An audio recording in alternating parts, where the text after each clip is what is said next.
संचिता वाचोनी बघतो ना घडे संचिता वाचोनी बघतो ना घडे संचिता वाचोनी बघतो ना घडे संचिता वाचोनी बघतो ना घडे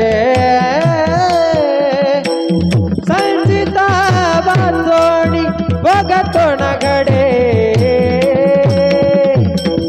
संचिता वाचोनी बघतो ना घडे संचिता वाचोनी बघतो ना घडे संचिता वाचोनी करावे ते मणी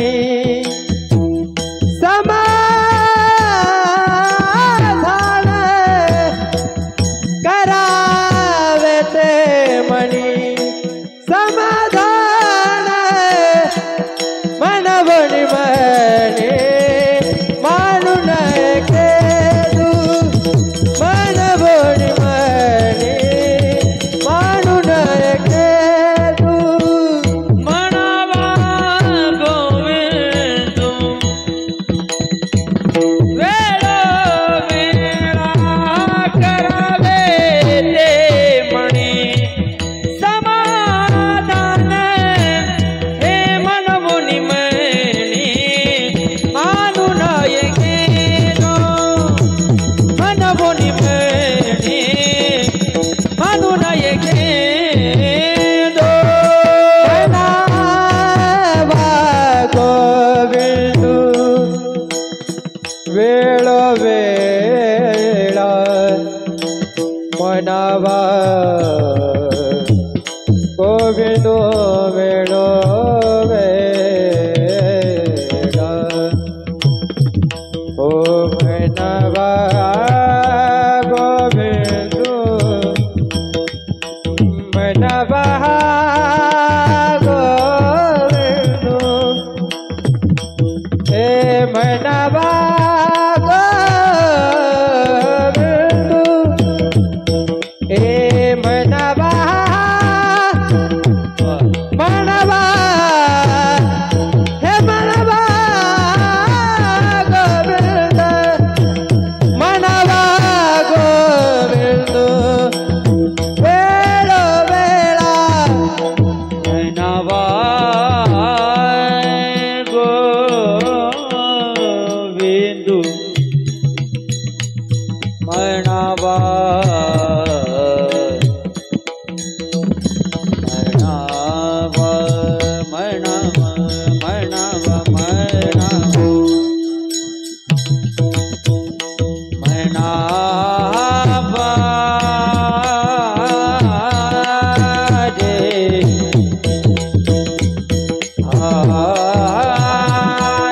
राम हे मनावा हे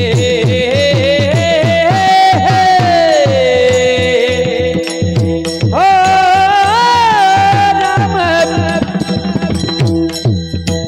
हो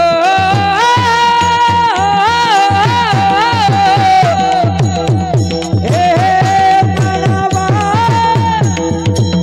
गोविंद हा मनवा गोविंद वेळा वेळा मनवा गोविंदू वेळा वेळा मनवणी मानू नये केदू मनवणी मानू नये केदू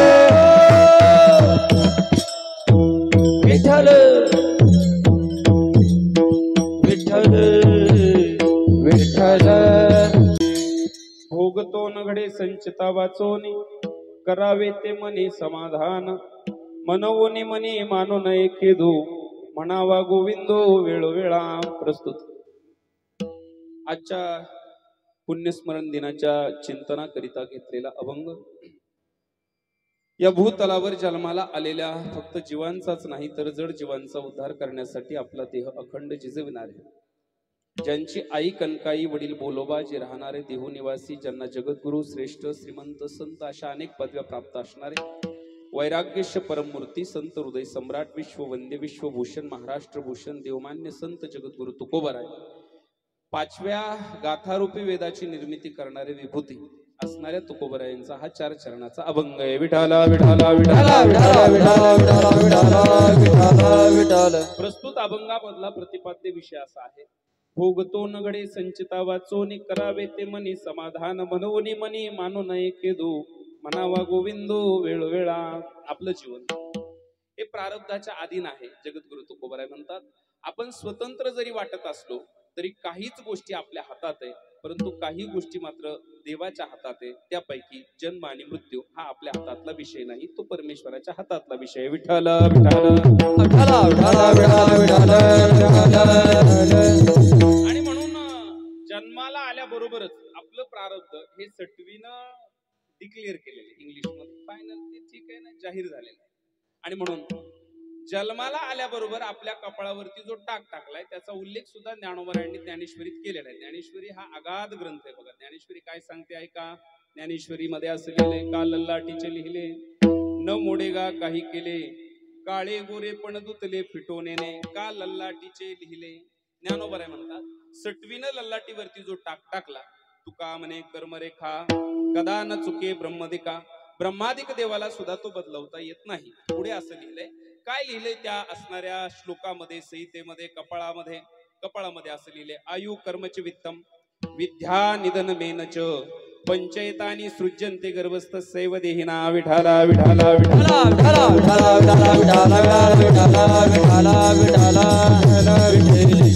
5 गोष्टी आईच्या गर्भामध्ये आपण असताना आपल्या बाबतीमध्ये लिखित आहे. बघा याला म्हणतात विधिलेख. कोणत्या 5 गोष्टी लिहिल्या ऐकून घ्या, ऐका, लक्ष द्या. आयु कर्मच वित्तम विद्या निधनमेनच, या 5 गोष्टी लिहिल्या. जन्माला आल्यापासून मरेपर्यंत तुमचं किती आयुष्य असणार ही पहिली गोष्ट लिहिली. ऐका. कोणतं कर्म तुमच्या हातून घडणार ही दुसरी गोष्ट लिहिली. आता तुम्ही मरेपर्यंत धन किती कमवणार ही तिसरी गोष्ट लिहिली. ऐका. बर शिक्षण किती घेणार ही 4थी गोष्ट लिहिली. आणि कोणत्या दिवशी तुम्हाला मरण येणार ही 5वी गोष्ट लिहिली. विठ्ठल विठ्ठल विठ्ठल विठ्ठल विठ्ठल.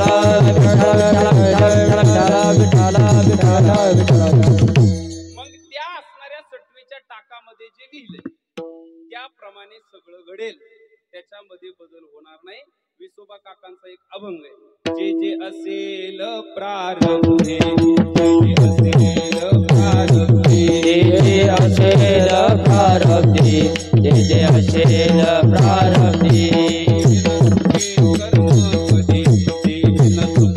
कर्म कधी ते न चुके कर्म कधी, ते न चुके कर्म कधी.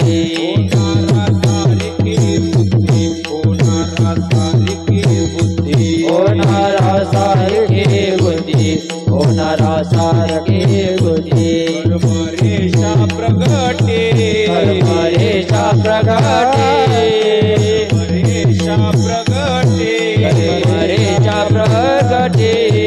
जे असेल प्रारब्धे, जे असेल प्रारब्धे, जे असेल प्रारब्धे, जे असेल प्रारब्धे. ओ जे असेल प्रारब्धी, जे असेल प्रारब्धी, जे असेल प्रारब्धी, जे असेल प्रारब्धी.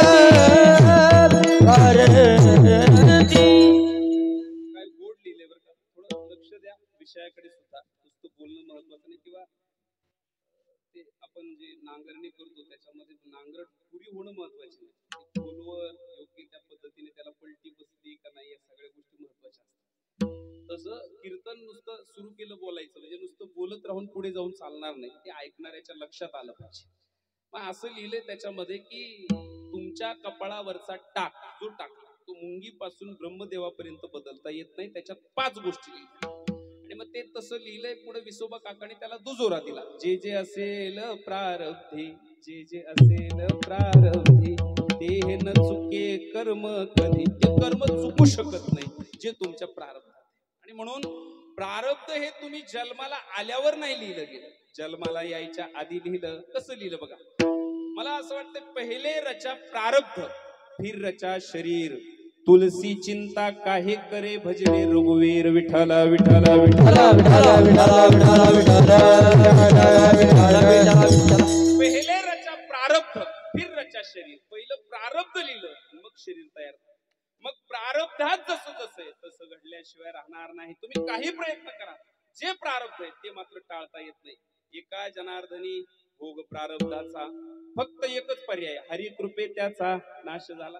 इतर ठिकाणी प्रारब्ध भोगूनच संपावं लागतं, तसं मात्र ते संपत नाही. आणि म्हणून ज्या ज्या पद्धतीने मग असं ठरलं असेल त्या त्या पद्धतीने आपल्या जीवनात कलाटणी बसते.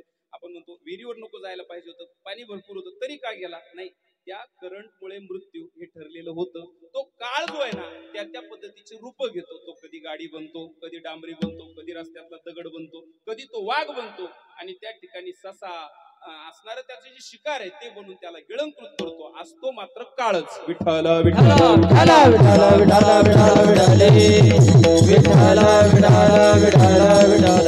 मग आता याच्यामध्ये थोडंसं असं चिंतन करता येईल. मग 5 गोष्टी सटवीने लिहिल्या, त्याचा विस्तार आपल्या ग्रामीण भागामध्ये जशा पद्धतीने करता येईल ती पद्धत वापरायचा प्रयत्न करतो. कुठं मरण येणार, कधी मरण येणार, कसं मरण येणार, कुणाला मरण येणार आणि किती जणाला येणार. विठ्ठल विठ्ठल विठ्ठल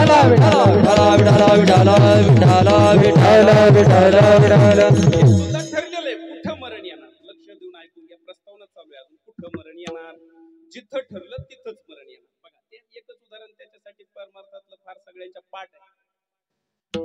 कुठं मरण येणार म्हणे, मग त्याच्यासाठी ते गरुडाच्या आईचं उदाहरण दिलं जातं. ती गरुडाची आई, गरुड हे विष्णूचं वाहन, मोठ्याचा माणूस, आणि ती आई आजारी पडली आणि सगळे भेटायला गेले. इंद्र, चंद्र, रुद्र, अष्टवसू, अष्टविनायक, रुद्र सगळे भेटायला गेले. पण एक जण गेला नाही, यमराज. यमराज भेटायला न गेल्याची चर्चा सुरू झाली. सगळे आले, याला काय झालं बा. मग ते गरुडापर्यंत बातमी पोहोचली. गरुडालाही वाटलं कमाल आहे यमराज, पण एवढं कळायला पाहिजे होतं. यमाचा एक नियम आहे, यम म्हणजे काळ आहे, तो येत नाही म्हणून तो तुमच्यावरती रुसलेला आहे असा त्याचा अर्थ नाही. त्याचे काही नियम आहे, हे कदाचित आपल्या पाठ नाही. यमाचं तोंड पाहिल्यानंतर ज्यानं तोंड पाहिलं तो जिवंत राहत नाही, म्हणून यम गेला नव्हता. विठ्ठल विठ्ठल विठ्ठल याचा अर्थ बाकीच्यांनी वेगळा काढला. या आले का नाही म्हणजे आपल्या पक्षाचे नाही का, असं वेगवेगळे तर्क सुरू झाले. मग ते असं झाल्यामुळं नाईलाज असतो. ही बातमी जेव्हा यमराजाकडे पोहोचली, यमराज म्हणू लागले जावं लागेल बा. आता गैरसमज जर होऊ लागला तर त्याला मी तरी काय करणार. मग यमराजाने वेळ काढली. पण ज्या वेळेला यमराज गरुडाच्या आईला भेटायला गेले त्यावेळेला यमराज मात्र, गरुड मात्र तिथं नव्हते, ते त्यांच्या ड्युटीवर होते. आणि ते यमराज दारात गेले, त्या म्हातारीला थरकाप सुरू झाला. यम आहे ना तो, असं म्हणतात बा आपल्या भाग वाघाचा आहे बघा, वाघ वाघ. कुत्र वास जोपर्यंत येतो तोपर्यंत भुकत, पण डायरेक्ट जर वाघ समोर आला तर कुत्र भुकत का मला सांगा. त्याचा आवाज निघायचा बंद होतो. वाघ काळ आहे बघा. मी प्रत्यक्ष हे उदाहरण, आमचा सुद्धा भाग लपणाचा भाग आहे, तिथं वाघ पाहिलेला. ते वाघ समोर येत नाही तोपर्यंत कुत्र भुकत, समोर आल्यावर वाघाला भुकत सुद्धा येत नाही. जसं काही यमराज त्या गरुडाच्या आईच्या समोर उभे राहिले, म्हातारीचे कोरोनाच्या भाषेत स्कोर वाढला आणि इतर भाषेत बीपी वाढला आणि म्हातारीला घाम सुरू झाला. आम्हाला वाटलं हे अवघड, आता पेपरला बातमीच उलटी पालटी जाण्याची शक्यता आहे. वाटवूनच म्हणले आत्याबाई आम्ही काय आत येत नाही, पण एवढं सांगतो तुम्ही आमचं दर्शन घेतलंय, आता तुमची वेळ संपलेली येते. पण मोठ्याची असल्यामुळं थोडासा बदल करण्याचे अधिकार जे माझ्या हातात आहे तेवढा करायचा प्रयत्न करतो. मुळात मी एक दिवस अगोदर आलोय. तुम्ही ज्या अर्थी माझं तोंड पाहिलं मी तुम्हाला एवढंच सांगू शकतो, भेटलोय. तुमच्या तब्येतीची काय आता वाटेल तेवढी काळजी घ्या. तरी सुद्धा उद्या 9 वाजता तुम्हाला मात्र मरावं लागेल, याच्यात काही बदल नाही. आणि ते तिथंच रामराम केलं आणि ते निघून गेले. निघून गेल्यानंतर गरुड घरी आले आणि गरुडाने घरी आल्यानंतर आई काय तुझ्या चेहऱ्यावर आज लयच नैराश्य, काय त्रास झाला का. त्रास नाही झाला म्हटले, त्रास बरा झाला होता, पण एकाच तोंड पाहिल्याने त्रास वाढला. म्हणजे कोण आहे तो, म्हणजे यमराज. काय बोलते, यमराज आलते म्हटले. हो बरं झालं भेटून गेले. हो म्हणले भेटून गेले, पण एक निरोप देऊन गेले. उद्या सकाळी 9 वाजता मला मरावं लागेल असं संकेत दिला. विठ्ठल विठ्ठल विठ्ठल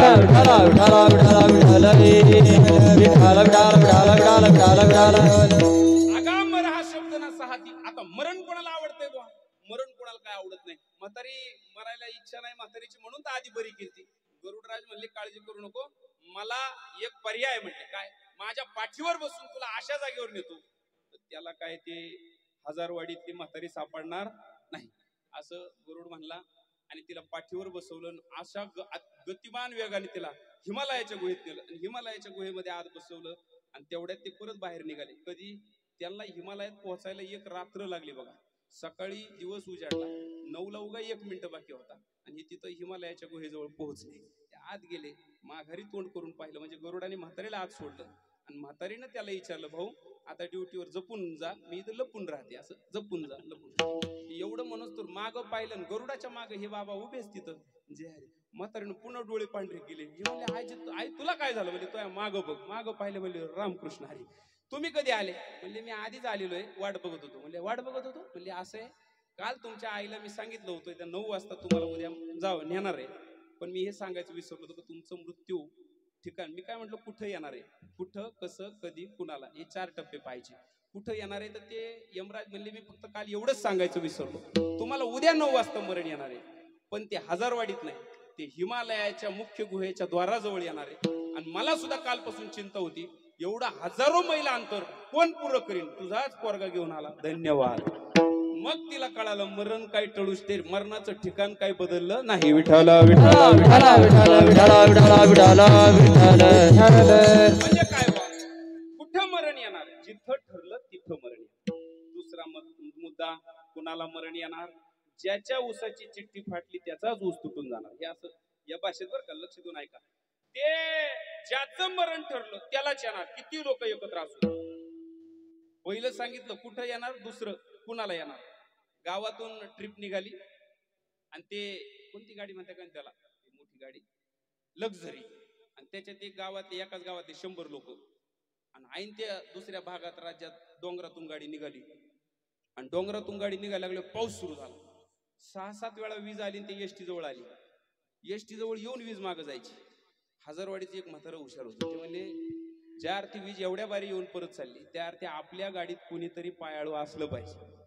आता ते गावातले एकाच गावातले असल्यामुळे गावात कोण पायाळू कोण डोकाळू हे सगळं माहित असतं लोकांना, ते हिस्ट्रीच असतं.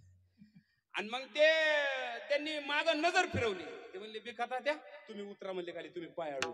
बेखाता ते म्हणले पागल झाला का, एवढ्या गायरानात कुठं सोडितो? म्हणले रात्रीचा टाइम आहे राव, मायावर अन्याय नका करू तुम्ही. जमणार तो काय अन्याय? म्हणले अख्खे एसटी वीज पडली तर 100 लोक मरतील. म्हणले 100 घरापेक्षा एक गेलेला चालू, उत्तर म्हणलं तू खाली. बेखाता त्याला खाली उतरवलं. बेखाता त्या रडतच खाली उतरलं. काय बेठ्याव हाय पायाळू, मग काय मला खाली उतरवता का? दुसरं उदाहरण असं, कुणाला मरण येणार? ज्याला ठरलं त्याला जाणार. बघा आता ऊन पडलं म्हणजे पटकन उरकावं लागेल, नाही तर मलाच मरण येणार. मला तर कुणाचं ते तात्याला खाली उतरवलं आणि 100 फूट एसटी पुढे गेली. जे ईच पडली बेखाता तेव्हा नाही, एसटीवरची. एसटीतले सगळे मेले, बेखाता त्याच वाचला. ज्याला ठरलं त्यालाच येणार. विठ्ठल विठ्ठल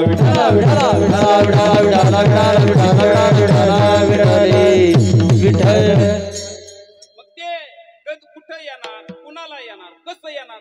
अटॅकने येणार, ऍक्सिडेंटने येणार, आजाराने येणार, आणि अजून सांगतो बघा आत्मघाताने येणार. आणि 2 प्रकारचे मरण हे समाधीतले. एक तर वयाने येईल, वयाच्या आधी जर आलं तर ते आजाराने येईल. आजाराच्या ऐवजी ते कधी कधी अपघाताने पण येईल. आणि कधी कधी मानसिक संतुलन बिघडलं, हाय डिप्रेशनला माणूस गेला की ते आत्मघाताने सुद्धा येईल. विठ्ठल विठ्ठल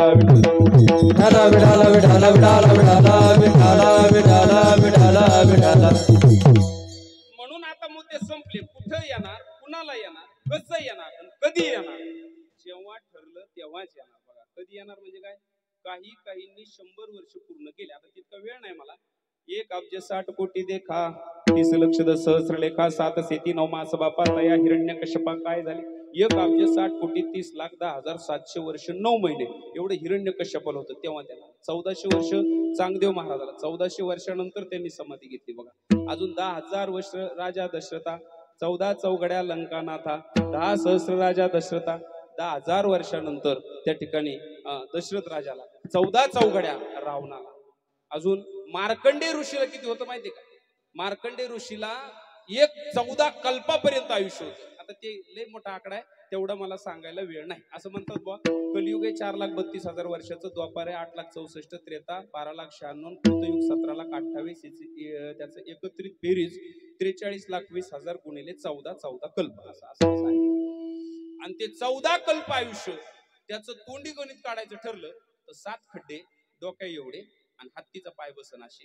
आणि त्या हत्तीच्या पाया ज्या खड्ड्यात बसल लांबी रुंदी, त्याच्यात मेंढराची लोकर दाबून भरायची. मेंढराची केस लोकर दाबून भरायची 7 खड्ड्यात. आणि त्या मार्कंडे ऋषीला 1 वर्ष पूर्ण झाला, एक त्याच्यातला केस काढायचा, रोम हर्षाचा एक रोम झडे. हे नामदेव रायाच्या गाथ्यात आहे बरं का. तर ते 14 कल्प आयुष्य जयाला तरी तो राहिला ताटीखाली, एक केस काढायचा. जेव्हा 7 खड्डे संपतील तेव्हा मार्कंडे ऋषी नसतील. वाचताना मला असं वाटलं मग ते हजारवाडीत तरी असतील. चौकशी केल्यावर कळालं तेही गेले स्वर्गपंथा, मागे कोणी न उरल्याची ते सुद्धा या युगामध्ये राहिले नाही. ते 7 खड्डे संपले. काळ कोणाला सोडत नाही. काहींना लेट मरण येते, काहींना किती लवकर, काहींना 100, काहींना 60, काहींना 20, काहींना 50, आणि काहींना आईच्या गर्भात जिवंत आहे. आणि बाहेर आल्याबरोबर तपासणी केली तर बाळ गेलेलं आहे.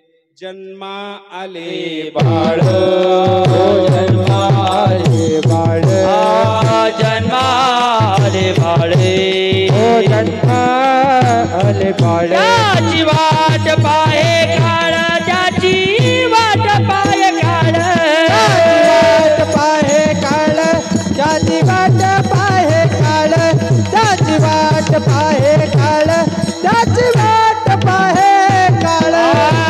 जन्माले बाळे, त्याची वाट पाहे काळ, त्याची वाट पाहे काळ, त्याची वाट पाहे काळ, पाहे काळ, पाहे काळ.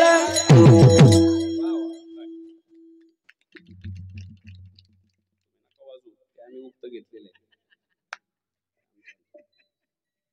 म्हणजे तुम्हाला सांगितलेलं बरं, ते काय तुमचं काम नाही. असं असतं बरं का. आता ठीक आहे, तरी बोलायची वेळ आली म्हणून बोलतो.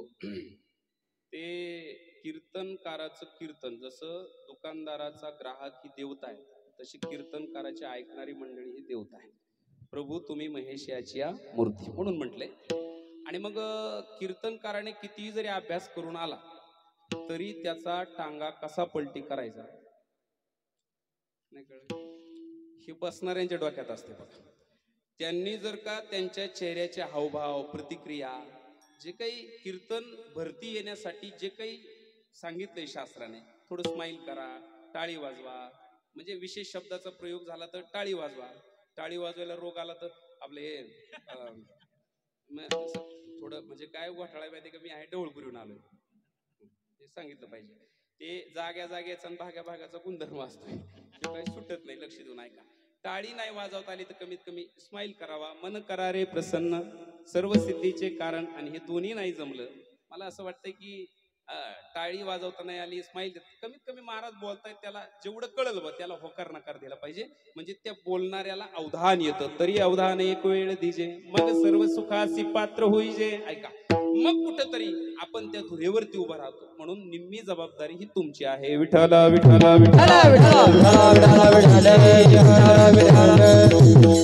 गोड गायन महाराजांनी केलं. प्रस्तावना आता माझी संपली. आणि म्हणून आपण ज्यांच्या या प्रथम पुण्यस्मरणासाठी उपस्थित आहात त्यांना सुद्धा ज्या वाटेने जावं लागली ती वाट प्रारब्धाची होते. त्यांच्या कर्मधर्म संयोगानुसार जेवढं त्यांच्या नशिबात होतं तेवढं त्यांना मिळालं. आणि जर का आपल्या नशिबात आजचा दिवस नसतो तर उद्या आपण सूर्य उगवणारा सूर्य पाहत नसतो. कोण दिवस येईल कैसा, नाही देहाचा भरवसा. सावतबांचा अभंग आहे. ते म्हणतात कोणे दिवशी यमी येती चालून, कोणे दिवशी प्राण जाती घेऊन, कोणे दिवशी स्मशानी जाऊन एकलेची राहा. कोण समयासी सादर व्हावे, देव ठेवील. काही गॅरंटी नाही, काही गॅरंटी शाश्वत नाही. हे सगळं अस्थिर आहे. आनंदाने जीवन जगा, एकमेकांना प्रेम द्या, आपलं कर्तव्य पार पाडा. अस्थिरम जीवितम लोके, अस्थिरम धन यौवने, अस्थिरम पुत्र दाराश्च धर्म कीर्ती द्वयम स्थिरम. या जगातील प्रत्येक गोष्ट अस्थिर आहे. जे काल आहे ते आज नाही, जे आज आहे ते उद्या नाही. तुम्ही बदल करून पहा. बालपणी जसं होतं तसं तरुणपणी नाही, तरुणपणी होतं तसं प्रौढ अवस्थेत नाही, आता जसे तसं म्हातारपणी नाही. प्रत्येक पण बदलत राहतं. बालपण गेलं, तरुणपण आलं, तरुणपण गेलं, प्रौढपण आलं, प्रौढपण गेलं, म्हातारपण आलं, म्हातारपण गेलं का सरपण आलं. आपले बरोबर आहे ना, सरपण म्हणजे शेवटचं पण आलं. बदल हा निसर्गाचा नियम आहे, त्याच्यात बदल नाही.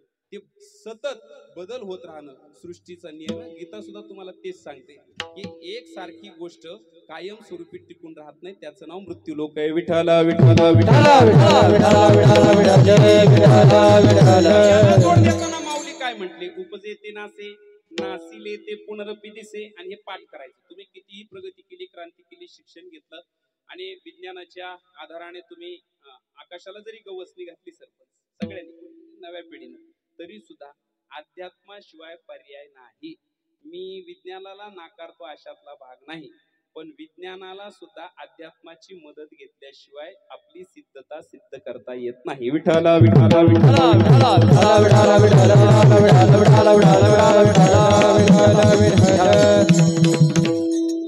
विज्ञानानं सुद्धा जिथं हार घेतली की तिथं अध्यात्म सुरू होतं. दोनही किडण्या नाही प्रेमानंद शास्त्रीला. आणि विचारलं कसं काय जिवंत आहे तुम्ही? आम्ही तर तुमचे रिपोर्ट काढले. ते म्हणले कोण म्हणतं किडण्या नाही? तुम्ही ज्या चर्मचक्षुंनी पाहतात त्याने किडण्या दिसत नाही. मी ज्या अध्यात्म विद्येने म्हणजे ज्ञानाच्या डोळ्याने पाहतो तरी परमात्मा अशी जी वस्तू दिसे ती जया दिसे ज्ञान असतं. त्या ज्ञानाने पाहिलं की मला कळतं मला दोन किडण्या आहे, एका किडनीचं नाव आहे राधा आणि दुसऱ्या किडनीचं नाव आहे कृष्ण. अध्यात्म सुरू झालं. आणि म्हणून मला असं वाटतंय दुसरीकडे किती पैसा आहे पण तिथं मात्र विज्ञान काम करायला तयार नाही. किती पैसा आहे, एकीकडे ट्रीटमेंटच नाही आणि दोन्ही किडण्या नाही, डायलिसिस सुद्धा नाही हो, तरी सुद्धा माणूस खणखणीत आहे. दररोज हजारो करोडो लोकांना तो माणूस सकाळी चार्जिंग करतो. त्यांचा चेहरा पाहिला तरी माणसं प्रसन्न होऊन जातात. असा काहीतरी चेहरा पाहिजे. पण तिकडे काहीच ट्रीटमेंट नाही, तरी सुद्धा 2002 ला त्यांना सांगितलं होतं एका डॉक्टरने तुम्ही 2005 ला मराल. आणि आता किती चालू आहे? 25 वर्ष. किती उलटले? 20. सहज प्रेमानंद शास्त्रीला मागच्या आठवड्यात ध्यान आलं. म्हणजे ते ज्या डॉक्टरने आपल्याला सांगितलं होतं मरणारे ते कुठे ते तरी बघा. तर त्यांची टीम चौकशीला गेल्यावर कळलं ते डॉक्टरच 2005 ला वारले. एवढं कळलं म्हणजे याचा अर्थ तुम्ही ऐकत आहे. मग बरं आहे, काय अडचण नाही. हा मग मला काय म्हणायचंय, एकीकडे 1 रुपयाची गोळी नाही आणि दोन्ही किडण्या नाही. उत्तर डॉक्टरला सुद्धा सापडत नाही. तिथं विज्ञानाची माघार आहे आणि अध्यात्माचा पुढाकार आहे. आता चला दुसरीकडे पहा, पैशाला ऊत आलाय. किती पैसा? 1 रुपया रिचार्ज वाढवला अब्जावधीनं बॅलन्स वाढवतो अंबानी परिवार. आणि त्या अंबानी परिवारातलं पोरग आहे अनंत अंबानी. त्याच्या बापाचं नाव आहे मुकेश अंबानी.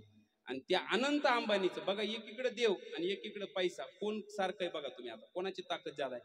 मग अंबानीचा पोरगा अनंत, त्याचं नाव अनंत काय ते बी ऐकून घ्या. त्याची ढेर अनंत आहे म्हणून तो अनंत आहे. तुम्ही पाहून घ्या.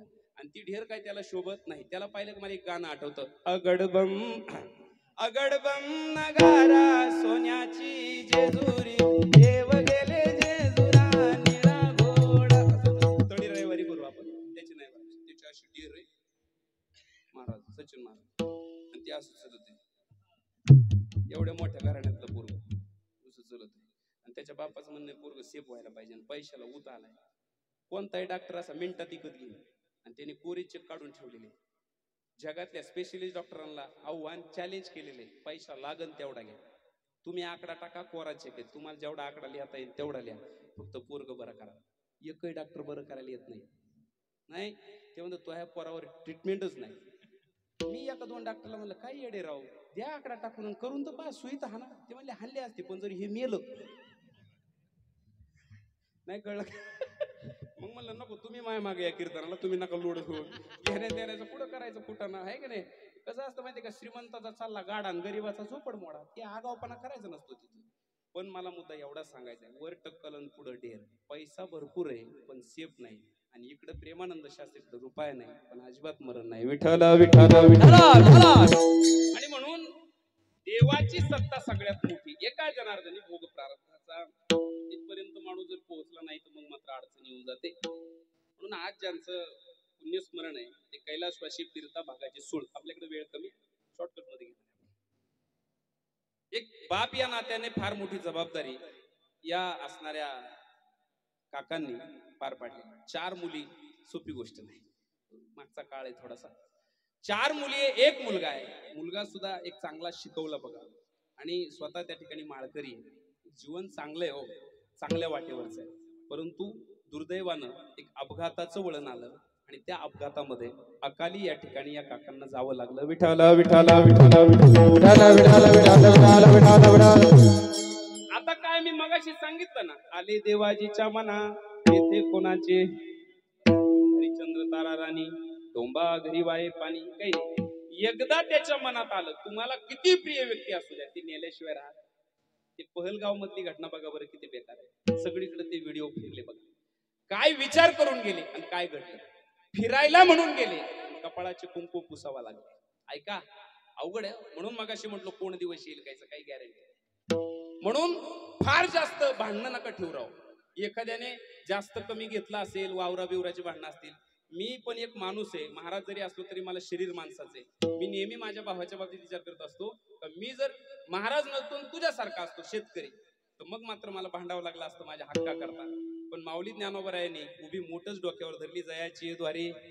मी कधीच त्याला म्हणत नाही आधी तुला ठरव ते कर, तसा लहाना मी आहे, वाटा मागण्याचा अधिकार मला आहे. पण मी आजपर्यंत त्या भावाची भावकी का टिकून ठेवली. अरे आपल्यासारख्याने जगाला काय प्रेरणा द्यायची.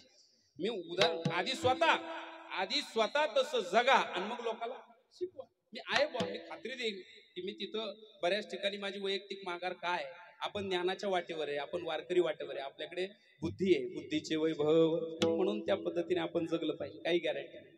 फिरता बाबा निघून गेले, 4 मुली आहे, एक मुलगा आहे. आपलं उत्तरदायित्व त्यांनी पार पाडलेलं आहे. परंतु आता एक प्रश्न फार मोठा आहे की आपल्या या असणाऱ्या महान व्यक्तीला, सगळ्यांच्या परिचयाच्या व्यक्तीला असं अकाली का जावं लागलं बा. आपण बऱ्याच वेळेला म्हणतो ते फार चांगले, ते फार त्यांची काही चूक नव्हती, हे सगळं बरोबर आहे. पण एक सांगू तुम्हाला, आपलं कर्म जसं असेल तशी गती फिरून येते आणि आपण कर्म तोपर्यंत विसरून जातो. लहानपणी केलेलं पहिलीच्या वर्गामधले मित्र आपल्या ध्यानात नाही. काल पहिलीचं सोडाव, काल काय खाल्लं सांगा बरं सकाळी. बरं आता आज कोण वार आहे, तुम्ही त्यांना नका जागा करू, ध्यानात आहे का बघू, हे की नाही. वार इथल्या 25% आता डोकं खाजावं लागलं असतं. काल कोणचा होता रे. एवढं नाही असलं आठवलं मग काळी भाजी कधी होती रे, म्हणजे ते आपलं तिथून पुढे ते लिंक लागणार आहे की नाही. मला सांगायचं तात्पर्य, आठवड्याभरात कोणत्या राज्याला कोणती भाजी खाली या आठवत नाही, तर कैक वर्षापूर्वी आणि मागच्या जन्मात कोणतं कर्म केलं हे कसं आठवणार. विठ्ठल विठ्ठल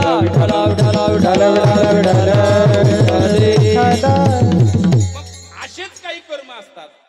चांगली माणसं, देवदेव करणारी माणसं, सज्जन वागणारी माणसं अकाली वाईट परिस्थितीमध्ये मरून जातात. मग आपल्याला प्रश्न पडतो, चांगलं वागणाऱ्याच्या बाबतीत असं का घडलं. पण असा अभंग आहे बरं का, पूर्वजन्मी पाप केले ते हे बहु विस्तारिले, विषय सुख नाशिवंत सेविता तिमिर कोंदले. इथं शब्द दडदडीत वापरला, पूर्वजन्मी पाप केले. ओवी सांगते, आगा कर्मी जय उरावे तेही सुखदुःखी फळावे, तया ते भोगावया यावे देहा एका. दडदडीत गेले ते भोगण्यासाठी या देहाला तुम्हाला यावं लागेल. जे मागचं कर्म शिल्लक राहिले केले कर्म झाले त्याची भोगाले, उपजले मेले ऐसे किती, उपजले मेले ऐसे किती. केले कर्म झाले त्याची भोगाले, उपजले मेले ऐसे किती, उपजले मेले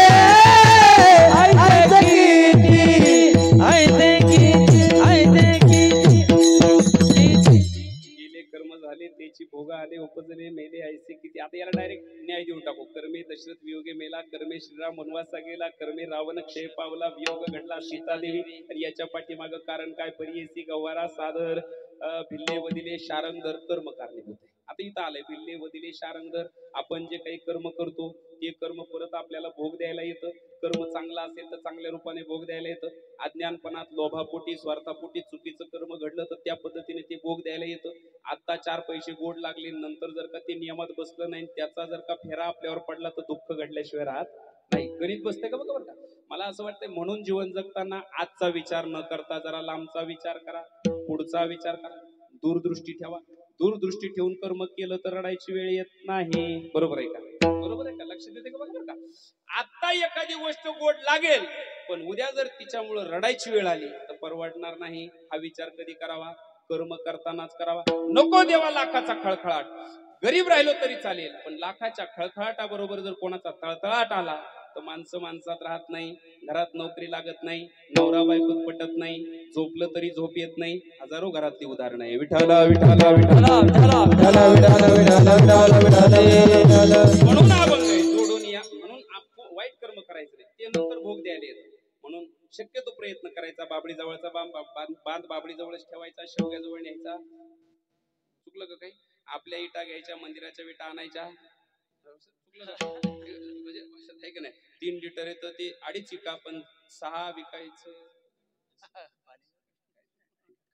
कोण टाकीत असं? आमच्याकडे एक जोडीदार आहे आमचा, त्याने 16 एकर जमिनीचा विमा मंजूर केला. बाजरी पेरली नव्हती तरी. ज्याला कळन त्याला कळन. तलाठी ओळखीचा होता. त्या असे जे न करे ललाटी ते करे तलाठी केलं त्यांनी. आणि मग काय विचारता तुम्ही? म्हणजे पाहता काय माझ्याकडे? म्हणजे कोरोनाच्या टायमाला ते पहिल्यांदा तेच ऍडमिट झालं. नाही कळलं? ते विम्याचे 16 एकराचे जवळजवळ आले असतील 1.5 लाख रुपये. गेले 7.5 लाख रुपये. ते व्याजासहित वसुली होती. तुम्हाला सांगतो, देवाचा वाटा देवाला, पित्राचा वाटा पित्राला दिला नाही. इज्जतीत जर कमवलं नाही ना, कुणी असो, तुम्ही असो नाही तर नाही असो, मी असो, फेडल्याशिवाय पर्याय. आपलं नाही त्याला नाही म्हणायची सुद्धा माणसात दमक असली पाहिजे. आणि आपलं जे त्याच्यात सुद्धा थोडं देवाधर्माला दिलं पाहिजे, कारण त्याचा वाटाच आहे. आणि तुम्ही देवाधर्माला न देता उलटा देवाधर्माचे काही लोक देवाचेच घेतात. आमची तर 3दा पेटी नेली दुर्गादेवीची चोरून. एवढं सांगू नये. पण देव आहे तुम्ही, आणि देवाधर्माला नाही दिलं का देव देवाचा वाटा शिवराम महाराज घेतल्याशिवाय, शिवनाथ महाराज घेतल्याशिवाय राहत नाही. आमच्याकडली एक कौसा काकू ती मंदिरात गेली, तिच्या आधी गेला आमच्या गावातला संदीप आहे, तो नोकरीला आहे मोठ्या, त्याला 3 लाख रुपये पॅकेज महिन्याला पुण्याला आहे. ती गावाकडे आलते यात्रेला, 20 रुपये काढले, पेटीत टाकले. कौसा काकून 2000 टाकले. ती डोळे मिचकीत होती. हिच्याकडे 3 कोंबड्या 2 बकरू कुठून आणले मग? आणि 3 सहज विचारलं, कौसा काकू तू एवढे पैसे कुठून आणले? म्हणजे 2000 रुपये टाकले तो पेटीत. ती म्हणजे माय नव्हते म्हणजे, मगाशी तू 2000 काढत होता, आपला 20 काढत होता, तोच 2 पडले. झालं, वसुली झाली बरोबर. बाकी तुम्ही विचारच करू नका. काय अशी चमक किती बरगडात मरत नाही माणूस. बिल 3.5 ते 7-8 वर्षाच्या सप्त्याची एक खटी वर्गणी वसूल होती बुवा. असू द्या. विठाला विठाला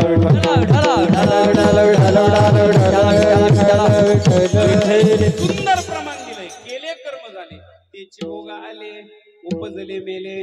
ऐसे किती म्हणून कर्म नीट करा. उद्या रडायची वेळ यायची नाही. म्हणून सांगतो, चांगल्या चांगल्याला रडावं लागलं. कोणाकोणाला कर्मी दशरथ वियोग गेला, कर्मी श्रीराम वनवासा गेला. थोडंसं उदाहरण सांगतो. एक सीतामाई बापाच्या घरी होती, दुसऱ्या माझ्यावर होती. राघुमायना ऐकणार चालला होता. आणि राघुमायना तिने पाहिजे. ते बोलके होते, बोलके. शक्यतो तुम्ही पाहता बोलके पोपटे समाजामध्ये बनवतात, काय काय शिकवतात. ती खाली आली, पोपट पाहिजे म्हणले, दोन्ही घ्यावं लागेल. ऐकणारा ढवळपुरीचा होता. ते म्हणले दोन्ही घे म्हणले होती. म्हणले शांतपणा शिकू नको, तुला जरी ढवळपुरीचा असला तर मी संगमनेरची ते दोघातच वाढत भेटलं. तुला सांगते तेवढं कळत असेल तर बघ, मला फक्त आणि फक्त मला मिठू पाहिजे. तो चांगला बोलतो, मिठू असू का. तिकडलं नाही. जावा नवीनच होता तो पोपट, ते चांगला बोलायचं, मिठू बोलायला. आणि ते काय फास्ट रेंज लागत आहे ना, 5G असं म्हणल्यावर 5G लगेच. ते मिठू बोलायचं, ते रामायण बोलायचं. आणि ते आवडला. मला फक्त मिठू पाहिजे. तो म्हणला एक देणार नाही. दोघांचा जीव पडलेला आहे, नरमादी. दोन्ही घ्या. आता ते मोठ्याची पोरगी, आता जनक राजा, ते म्हणले तुला कळतं का? राजा बोलेन. ते घाबरलं बरं का. शक्यतो या लोकांच्या नाद नाही लागायचं. पुढून जायचं नाही, मागून जायचं नाही. तेव्हा म्हणला मग एक काम करा, दोन्हीची किंमत 200 रुपये. त्या काळात 100च द्या, महिना पण घ्या, दोन्हीत अंतर नका पाडू. ती म्हणली तू पागलपणा करू नको, मला फक्त मिठू पाहिजे. वय कमी होतं. त्यानं तातडीन तो मिठू काढला, तिच्या हातात दिला. आणि महिना तडफडली. आणि महिन्याने आतून तळतळाट दिला. ज्या पद्धतीने तू मायापासून मानावरा दूर केला ना, थोड्याच दिवसात तुझ्यावरती वनवास येईल. आणि त्या वनवासातून लंकेचा रावण तुला घेऊन जाईल. तुझं कर्म तुला फेडावं लागलं की नाही मला सांगा. मग ती त्रिजटेला विचारते, सांगव त्रिजटे बाई, काय अशी करणी केली की आम्ही दोघा नवरा बायकोत अंतर पडलं? त्याचं उत्तर हे, राघू महिन्यात अंतर पाडलं. विठाला विठाला विठाला विठाला विठाला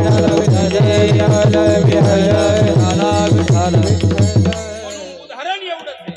आपण केलेलं कर्म हे आपल्याला परत भोग द्यायला आल्याशिवाय राहत नाही. दुसरं आता उदाहरण सांगतो.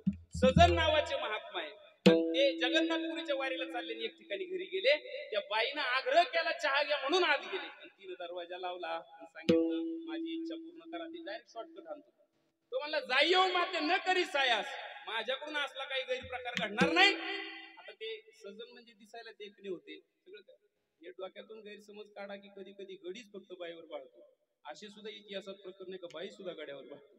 बोलले मला तुमच्या संघाची अपेक्षा आहे, तुम्हाला जमणार नाही. मी मुकदम आहे दिंडीचा, माझ्याकडून असं केलं बाकीच्याने काय करायचं. एक तर दुसऱ्या वारीच्या रस्त्याने कोणाच्या घरी जाऊच नाही. पण मला असं वाटलंय बा संतांवरती एक भाव आहे आणि तो जर तुटला तर याच्यात येणारी माणसं दूर जाऊ नये म्हणून चहासाठी आत आलो. तो असं काही जमणार नाही. बाई डेंजर होती. बाई म्हणली हे बघा तुम्हाला मराठीत कळते का, माझं गावात कोणी नाद नाही केली. ती म्हणली बचत गटाचे अध्यक्ष होते, तुम्ही पंचायत गल्ली तिथून खात्यातून विचारा तरी ते म्हणतील महाराज तुम्ही आता माघार घेऊन टाका, इथं जमणार. ते म्हणला तू काही कर तिकडं जमणार. त्यांनी महाराजांनी एक वाक्य वापरलं, बाई तुझा पती आहे, पतिव्रते जैसा. अरे तू पतिव्रता बन, तुझा पती आहे पण तो जरा कॉकटेल करून पडलेला होता. आमच्याकडे म्हणतात तसं ते. त्याने अमृत प्यायलेलं होतं, झोपल्याला त्याला काहीच सुधरत नव्हतं, पूर्व पश्चिम काहीच नाही, तो पडलेला होता. त्यांनी सांगितलं तुमच्या पती कोण इच्छा पूर्ण करा. ती बाई म्हणली असं का, म्हणजे तुम्हाला माझ्या पतीची अडचण आहे का. काय तिच्या डोक्यात आलं काय माहिती, ती गेली तिनं पाटा उचलला आणि तोच त्याच्या डोक्यात घातला, चिंदाडाच करून टाकला आणि सांगितलं महाराज आता माझा पती सुद्धा आपल्यात आडवा येणार नाही, माझी इच्छा पूर्ण करा. महाराज म्हणले तो इच्छा पूर्ण व्हायच्या आधी याच्या ठोक्यात मारला, इच्छा पूर्ण झाल्यावर मला मारशील त्यापेक्षा मी न बाटलेला बरा. ती तृप्ती काय ऐका ना आपले असो. सगळ्यांना कळण अशातला भाग नाही, त्याला 5G चे मोबाईल लागतात असू द्या. ती काय ऐका ती म्हणली हे बघा महाराज माझं एकदा डोकं फिरलं माझी इच्छा पूर्ण करा. महाराज म्हणले जमणार नाही, मेलो तरी घडणार नाही. काय पाहता. ती म्हणली शेवटचं विचारते. अंतिम विचारलं, इतकी बेकार बाई होती, तिने तिचा ब्लाउज असा हाताने 2 ठिकाणी फाडला, बदर बिदरून केस इसकटून दिले, बाहेर पळाली, बाहेरून कडी लावली आणि हजारवाडीत धावा पळा धावा वाचवा. बघा म्हणले सोबत घ्या बाबाला, दिंडीच्या नावाखाली आले. आता काय करावं, आता काय. तेव्हापासून बरीच लोक बाबांबद्दल बोकाते होते. आता ते बघा म्हणले बघा सोबत घ्यायला, आम्ही चांगलं वारकरी म्हणून घरात आणलं. महाराज माहिती नाही हो, तिनं तसं नाही, खोटं नाही बोलत मी, लई तिचा वारकरी म्हणले, मी जन्माचा वारकरी, खोट नाही बोलत. हिने मारलाय तिच्या नवऱ्याला. ती काय म्हणते माहिती का, मग जर मला मारायचं होतं आजचा दिवस होता का. सोपं नाही एवढं, लय हुशार, त्यांची बुद्धी अग्रेसर असते. मला मारायचं होतं तर काल का नाही मारला. बरं ती पुढं काय म्हणली माहिती का, हे बघा तुम्हाला पटत असतं तर बघा मी काय झालं म्हणले, चहाचा कप घेऊन गेले आणि यांनी मला माझा हातच धरला म्हणले, आणि मी माझ्या प्रयत्नाने सुटायला लागल्यावर माझा नवरा मला मध्ये वाचवायला आला, तर ह्यांनी पाटा उचला डोक्यात घातला. मला तुम्ही तरी सांगा, समजा त्या घटनेमध्ये त्या भांडणात तुम्ही आजूबाजूला उभे, कोणाची बाजू घेता. भाऊ बाई ते काय उघड आहे ना बाबा, ते काय चुकीचं आहे. फक्त त्यांनी मला बोलून सहकार्य केलं. काही माणसं गुमरे असतात, ते बोलले. कोणी आपण जरी असलो तर दिसणारं समोरचं सगळं उदाहरण बाईचं कोण देते, त्या स्त्रीचं महिलेची बाजू देते. आणि मग सगळ्या गावांनी निर्णय घेतला, काय मूर्खपणा म्हणजे शासन झालंच पाहिजे. त्या टायमाला पंच निर्णय घ्यायचे, मग पोलीस स्टेशन जायचं. धरा म्हणले दोन्ही हात, कोयता आणला आणि दोन्ही हात दडापासून तोडून टाकले. म्हणले ज्या हाताने या बाईला आणि या बाबाला स्पर्श करायचा आणि मारायचा प्रयत्न केला, तोडा हात. तोडला हात, तोडले, रक्तबंबाळ झाले. आणि एवढाच विचार केला, वाड वडिलाची माझ्या वडिलाची मिरासिगा देवा तुझी चरण सेवा पांडुरंगा उपवास कारणे राखीला दारवंटा. ते सगळं अभंगच म्हणायला लागले आणि देवाला शिव्या द्यायला लागले. जगन्नाथपुरीला चालले होते, 4 धाम पैकी 1 धाम. आणि तिथं गडबडत पोहोचले, घरी नाही जाणार म्हणले, याला जाब विचारेन मगच घरी जाईल. आणि जाब विचारायला तिथं बागेत पोहोचले. एका भक्ताने निरोप दिला, तुमचं एक भक्त बागेत आहेत म्हटले, जा लवकर भेटा. ते गेले. बोलू नका म्हणले देवा, मला वाटलं नव्हतं म्हणले, मी 1 रुपया न घेता तुमचा प्रचार केलेला माणूस आहे. माझ्या बाबतीत असं घडलं तरी तुम्ही येऊ नये. मी आता उद्यापासून सगळ्या पेपरला बातम्या देऊन टाकणार. हा टायमिंग पुरताय म्हणलं, याचं काम झालं तर लक्ष देत. थोडं शांत केलं, माझं ऐकून असलं नाहीये काही, त्याच्यात माझा हात नाही, माझा काही रोल नाही. मी सगळं पाहू शकत होतो पण मला काही करता येत नाही, कारण कर्म हे कर्मण्यवादी कारस्ते गीतेतलं वाक्य, ते मला सुद्धा नाही टाळता आलं, देवाला पण तुला काय. विष्णू असून नाही टाळता आलं, मला रामाच्या काळामध्ये दुःख भोगावे लागले, कृष्णाच्या काळात दुःख भोगावे लागले. माझ्या स्वतःच्या आईला 18 वर्ष जेलमध्ये राहावं लागलं कृष्ण म्हणतात, बरोबर आहे? म्हणजे कारागृहात बंदीगृहात राहावं लागलं. तुकाराम महाराजांचा मुलगा मांडीवर पाणी पाणी म्हणत गेला. कृष्ण ज्याचा मामा आहे ना, अर्जुन ज्याचा बाप आहे, त्या अभिमन्यूला रणांगणात मरावं लागलं. सगळं सांगितलं तरी ते मला अजिबात नाही, मी माळकरी आहे, माझ्या बाबतीत असं का पुल्लक्ष नाही ठेवता आलं का? देव म्हणले मला काहीच करता येते. म्हणले का? आणि मग त्यांनी ते काय असायचं पहिलं VCR CD काय म्हणते ते लावलं आणि त्या मागच्या जन्माची कॅसेट त्याच्यात घालून दिली. तर ते कॅसेट मध्ये काय आलं बघा, कसं कर्म भोग द्यायला येतं. मग आपण म्हणतो बा वाईट का झालं. मला जास्त वेळ नाहीये, मला जास्त वेळ पाहिजे तेव्हा जास्त सांगता येतं. ते कॅसेट मध्ये असं आलं, ही गंगेच्या कड्याने आंघोळीहून चालले होते मागच्या जन्मात आणि एक गाय कसाबाच्या हातून सुटून चालली होती आणि त्या गायीला धरायला ते कसाब तो खाटी काढत होता, गाय धरा गाय धरा. आणि त्या गायीच्या गळ्यात काहीच नव्हतं. गाय नेमकं यांच्या जवळून चालली होती. यांनी यांचे हात, ब्राह्मण तुपावरचा माणूस, कवळी मारली, गायच ओढून धरली आणि ते खाटी काला आणि त्याने ती गाय नेली, पुजायला नाही. आणि गायीनं मृत्यू जवळ आल्यावर तळतळाट दिला. आता माझा मृत्यू तुझ्या धरण्यामुळे, ज्या हाताने तू गाय धरली का नाही, ते हात जोपर्यंत तोडीत नाही ना तोपर्यंत जन्म थांबवणार नाही. आणि गायीला मारलं, गाय मरून गेली. आणि मग ती वारीला चालली. ज्या हाताने ती गाय मारली होती का नाही, ते हात आरोपामुळे कापले गेले. आणि ज्या खाटकाने ती गाय मारली होती का नाही, तिनंच त्याच्या हातात डोक्यात पाटा घातला आणि मारून टाकला, मागचा बदला पूर्ण केला. आता इकडे लक्ष द्या. तुकाराम महाराज म्हणतात, यालाच पूर्वजन्मीचा भोग असं म्हणतात. अभंगाचं पहिलं चरण. भोग तो न घडे संचिता वाचुनी, भोग तो न घडे संचिता वाचुनी, भोग तो न घडे संचिता वाचुनी, भोग तो न घडे संचिता वाचुनी. करावे ते मनी, करावे ते मनी समाधान, मन भोनी मनी मानून एके, मन भोनी मनी मानून एके दू.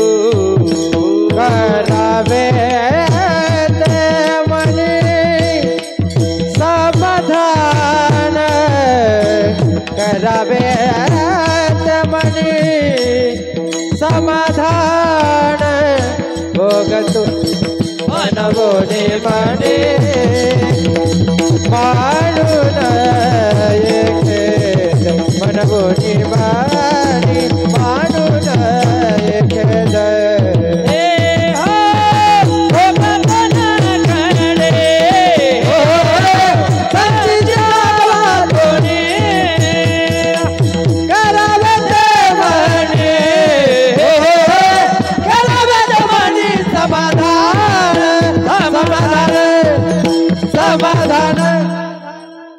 भोगतो न घडे संचिता वाचून, करावे ते मनी समाधान, मनोनी मनी मानो नये खेदू, म्हणावा गोविंद वेळोवेळा. आणि मग कीर्तनातून काही गोष्टी घेऊन जायच्या असतात. ही सगळी जुनी उदाहरणं जाईल. एक जण मंदिरात गेलता, शिवनाथ महाराज, ते होतं ते बहिर होतं, बहिर. आणि ते देवाच्या मंदिरात गेलं आणि ते देवाला म्हणलं, देवा मला बहिरा का केलं. आणि तिथं होते तुकाराम महाराज. तुकाराम महाराज म्हणले, तू का देवाला शिवाय देतो? देवाचा काही चूक नाही. आपल्या पायात काटा सुद्धा आपण केलेल्या कर्माशिवाय भरत नाही, एवढं वाक्य लिहून ठेवायचं. आपण एकांतात बसायचं कधी कधी, असं का घडलं याचा विचार केला का लगेच आपल्या डोळ्यापुढे लगेच उघड होत. बँकेवाला दारात आला मार्च महिन्यात, डोळे झाकून अंदाज लावायचा, कर्ज काढलेलं आहे, मी नसून तर माझ्या बापाने काढला असेल, ते उतारा तसं भरावाच लागणार. तसा बँकेवाला दारात येणार, नाव चुकून एक झालं तर चौकशी, तुम्हीच आहे का ते, फोटो वेगळे हे वेगळे, काय भानगड. पण आपण केलेलं कर्म आहे. तो म्हणला मी बहिरा का झालो, तुकोबरायांनी त्याचं माग चरित्र सगळं असं डोळे टाकून नजर टाकून पाहिजे. त्यांना त्रिकाळ ज्ञान आहे ना, न सांगता तुम्हा कळू येते अंतर. पाहिलं तर मागच्या जन्मात त्याची जन्म देणारी आई त्याला हाका मारित होती घरातून, बाळा बाब्या जरा दम, चहा घे, नाश्ता कर. हा आईचे शब्द कानावर जाऊन सुद्धा माग वळून पाहिलं नाही. तुकोबराय म्हणले माता माऊली पाचारिता, शब्द नाही दिला मागुता, बैरा झाला नरदेहता. आणि ते दुसरं उदाहरण, दुसरं मुक गेलं. मा काय चुकी भावान मला कोण मुक केलं. तुकाराम महाराजांनी थोडं माग लावून पाहिजे. अख्ख्या गावात आग लावायचं, महाराज लोकांना शिया द्यायचं. आणि तुकाराम महाराजांनी साधू संतांची निंदा केली, हरिभक्ताची स्तुती नाही केली, तेने वाचा पंगू झाली. आता ते आपल्याला वेळ नाही. तसं जसं आपण कर्म करू तसं ते कर्म भोग द्यायला. एक उदाहरण सांगतो. मग तुम्ही काही असो, आई वडिलाचा सांभाळ असो, नाही तर आपलं लग्न असो, नाही तर काही असो, याच्यात मागं पुढं झालं थोडं विचार करायचा, आपण काय काशी केली. म्हणजे नाही कळलं मला सांगायचं बरं काय का. आपणच आपला विचार करायचा. आपण केलेलं कर्म हे चांगलं असेल तर चांगल्या रूपाने भोग द्यायला येतं, कर्म जर खराब असेल तर खराब रूपाने. राम अवतारामध्ये वालीला मारलं, आणि वाली मारताना म्हणला देवा मला का मारलं. ते देवाने सांगितलं, आता असं सांगितलं, अनुज बंधू भगिनी सुतनारी, सुनसट कन्या समयी चारी, राम सिया राम जय जय. काहीच कारण नाही म्हणले, भावाच्या पत्नीवर वाईट नजर ठेवतो. मारलं आणि मरताना त्याची जन्म घेणे लागे वासनेच्या. भावकीचं भांडण होतं, पण पक्षाचा विषय होता, म्हणून देवाने डोकं घातलं. आणि समदुःखी होते ना, दुःख सारखं लागत सारखं. मैत्री करायची म्हणजे का जरा काहीतरी दोन गोष्टी सारख्या लागत. पखवादावाल्याची मैत्री पखवादावाल्याशिवाय सोबत होते बरोबर. गायकाची मैत्री गायकासोबत होती बरोबर. तंबाखूवाल्याची आपले होती मैत्री. तसं ह्याची बायको चोरीला गेलेली, त्याची बायको, मैत्रीला काय लागत दोघांची मैत्री. म्हणून मारलं ते मरताना म्हणलं देव जरी असला तरी सुट्टी. ते म्हणलं मरताना मनातच ठेवून गेला, मारीनच तुला. अरे देव आहे, 18 औक्षणी सेनेवर विजय ज्याने मिळवला तो कृष्ण आहे. यत्र योगेश्वर कृष्ण यत्र पार्थो धनुर्धरा, हे ज्याचं ब्रीद आहे, तरी सुद्धा त्या देवाला एका भिल्लाने बाण मारला. आणि देवाला 125व्या वर्षी यात्रा संपवावं लागली. मागचं कर्म देवाला सुद्धा चुकलं नाही. विठ्ठल विठ्ठल विठ्ठल. एक कर्म चुकीचं, एक कर्म चांगलं घडलं होतं. सीता जेव्हा ते आता रामायणामध्ये सीता सोडून आणली, ती परीट गेलं बोलून बा ते दोघा नवरा बायकोच्या भांडणात. ती काय तू नाही म्हणली, तू मला विचारून गेलीच कशी काय म्हणली साडाची आपले हे पाहुण्याची. दोघात चाललो त्यांच्या. आता घरी नाही यायचं म्हणजे, ते काय दुसऱ्याच्या घरी राहिलेली बाई घरात गेला, मी काय दसराचा राम नाही एवढं वाक्य गेलं पार्टाचं. ती देव नेमकं रूप बदलून सांग. देवाने ऐकलं म्हणजे आपला राज्य कारभार कोसळू शकतो, वेळीच निर्णय घेतला पाहिजे. कारण नसताना सीतामाईला वनवासात सोडलं. विचार असा असतोय, अख्खा देश धडीला लागण्यापेक्षा एक माणूस धडीला लागलेला कधी चांगला. म्हणून देवाने जड अंतकरणाने निर्णय घेतला, तुझ्या आयुष्यात शेवटपर्यंत वनवास आहे, त्याला मी काय करू शकत नाही, तू वनवासात जा. आणि मग ते एक कर्म चांगलं असं घडलं. राम अवतारात मग ते ब्राह्मण मिळाला होता यांच्या हातून. कोणाच्या, मी जाऊ का जेवून येऊ,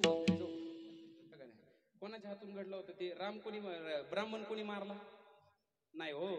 रावण कोण आहे, ठीक आहे ना, तिकडून दोन्ही पण दोघा कुठे घडलं समजा, ठीक आहे तुमचं उत्तर बरोबर आहे. श्रावण बाळ ब्राह्मणच आहे, रावण सुद्धा एक बापाने एक मारला आणि पोराने एक मारला. आणि ते ब्राह्मण मारल्याचं पाप त्या काळात लय मोठं मानलं जायचं.